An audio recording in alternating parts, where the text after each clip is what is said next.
স্বামীর বাসার ভাতের বড় দাম, কথা কিন্তু মিনিং আছে। স্বামীর বাসার ভাতের বড় দাম। কেন দাম?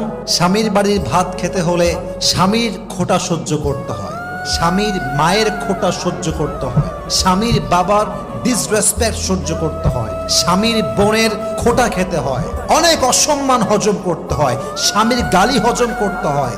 তাই মেয়েরা বলে স্বামীর বাড়ির ভাতের বড় দাম।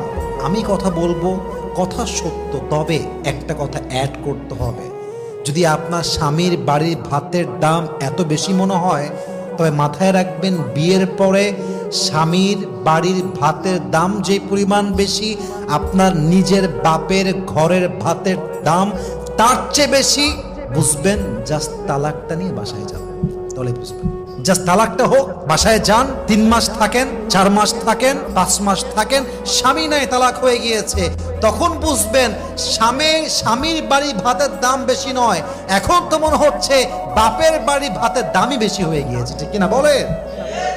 একজন তালাকপ্রাপ্ত মেয়ে লিখেছে, যদি একবার সুযোগ পেতাম, একবার চান্স পেতাম, বাপের বাসা ছাড়তাম, আজীবন লাথি খাই, গুতা খাই, অসম্মান খাই, স্বামীর ঘরে বসতাম, স্বামীর ঘরে বাঁচতাম। তালাকপ্রাপ্ত মেয়ের কথা এটা।